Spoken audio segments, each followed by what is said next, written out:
Subscribe करें हमारे YouTube channel को और बेल आइकन को प्रेस करें हमारे लेटेस्ट वीडियोस को देखने के लिए।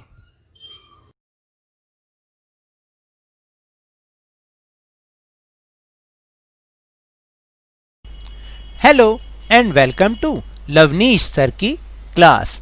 This is Directorate of Education, GNCT of Delhi's worksheet number 10, and it is only for class 6 students. It has taken from the subject science, and we will learn and understand some informations about plants. Getting to know plants. तो आज हम किसके बारे में जानेंगे? आज हम जानेंगे प्लांट्स के बारे में। प्लांट्स कैसे होते हैं, उनके कौन कौन से पार्ट्स होते हैं, किस किस टाइप के प्लांट्स हम अपने अराउंड देखते हैं और उनकी कैटेगरीज क्या होती हैं। इन्हीं सब के बारे में आज हम इस वर्कशीट में कुछ डिस्कशन करेंगे। So now let's start and understand with me. We all know very well about the parts of a plant. हम सब प्लांट के पार्ट्स के बारे में अच्छी तरह से जानते हैं। Let's figure out the parts of the plant given below and label them. तो चलिए, नीचे एक प्लांट का पिक्चर दे रखी है, हमें उसके पार्ट्स को पहचान के उनको लेबलिंग करनी है, उनका नाम लिखना है। सो now let's do with me. So this part is flower and this one is stem, this is fruit, and these are leaves, and this is roots.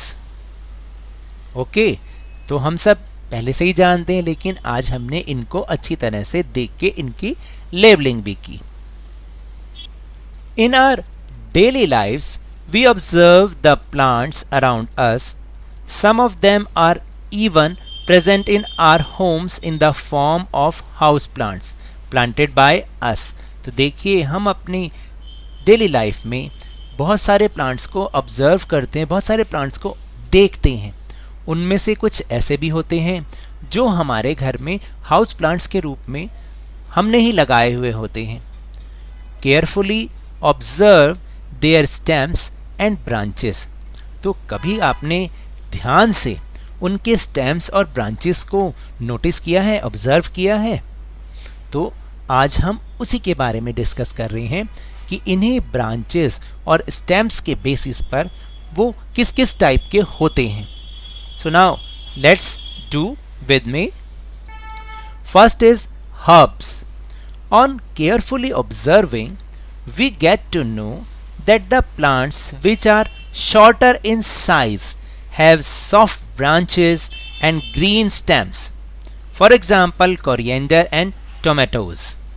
देखिए, जब हम ध्यान से देखते हैं तो हम पाते हैं कि कुछ प्लांट ऐसे होते हैं जो कि साइज में बहुत शॉर्ट होते हैं और जो उनकी ब्रांचेस भी होती हैं ना, बहुत सॉफ्ट होती हैं, और उनका जो स्टेम होता है वो बहुत ग्रीन होता है। Soft branches and green stems. For example, coriander, धनिया जानते हैं ना आप, वो हर्ब्स कहलाता है। एंड टोमेटोज, आप देखेंगे कि जो उसका प्लांट होता है बहुत ही शॉर्टर साइज़ होता है और उसकी जो ब्रांचेस भी होती हैं वो सॉफ्ट होती हैं और स्टेम भी उसका ग्रीन होता है। तो ऐसे प्लांट्स को हम हर्ब्स कहते हैं। Now the next type is shrubs. Stems of some plants are hard but not thick, and they branch out from the base of the stem. For example, basil and lemon. तो देखिए, कुछ plants ऐसे भी होते हैं जो कि जिनका स्टेम जो होता है वो हार्ड तो होता है लेकिन थिक नहीं होता, और जो उनकी ब्रांचेस होती हैं वो स्टेम के बेस से निकल रही होती हैं। फॉर एग्जाम्पल, बासिल मतलब तुलसी और लेमन मतलब नींबू। And the next type is trees. They have thick and hard stem. They branch out from the upper side of the stem. For example, mango and Neem tree. देखिए, कुछ ऐसे भी होते हैं जिनका स्टेम बहुत थिक भी होता है और बहुत हार्ड भी होता है, और जो उनकी ब्रांचेस होती हैं वो स्टेम के अपर साइड से निकल रही होती हैं। तो जैसे मैंगो ट्री, नीम ट्री, इन्हें हम ट्रीज़ कहते हैं। तो बहुत सारे ट्रीज़ आपने देखे होंगे, उनकी यही फीचर्स हैं। So on the basis of above topics let's do some question and answers. Let's practice. First question is, segregate the plants given below into herbs, shrubs and trees. जैसे अभी हमने समझा था कि कौन से herbs होते हैं, कौन से shrubs and trees होते हैं।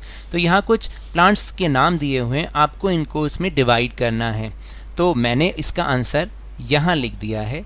जैसे सबसे पहले है टैमरिन यानी इमली, this is herb. Jasmine, shrubs. Carrot एक रूट वेजिटेबल है। कैरेट क्या है? एक रूट वेजिटेबल है। देखिए अब कई लोग क्वेश्चन भी करेंगे कि कैरेट जो कि रूट वेजिटेबल है वो तो इसमें कैटेगरी है ही नहीं। एक्चुअली कैरेट रूट वेजिटेबल तो है, उसके ऊपर एक श्रब टाइप भी निकला हुआ होता है, तो हम उसे श्रब में भी काउंट कर सकते हैं। वैसे वो रूट वेजिटेबल हो सकता है, तो अगर आप यहाँ श्रब लिखना चाहें तो श्रब भी लिख सकते हैं। Then spinach, spinach is herb. Rose, rose is shrub. फिर मिंट, मिंट मतलब पुदीना, हर्ब्स।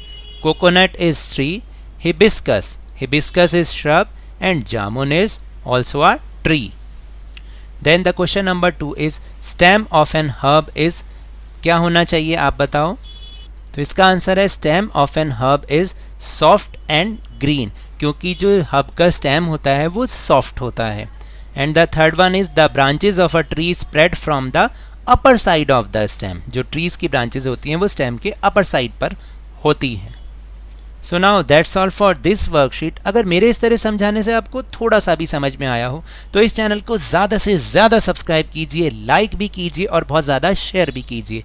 और हाँ, मेरे साथ इसी तरह इजी वे में वर्कशीट को समझते रहिए, लेकिन ध्यान और मन लगाकर पूरी मेहनत के साथ पढ़ते रहिए। और अगर आपको कोविड-19 यानी कोरोना वायरस से बचना है ना, तो मास्क ज़रूर पहन के रखिए, क्योंकि जब तक दवाई नहीं तब तक कोई ढिलाई नहीं। Thank you very much.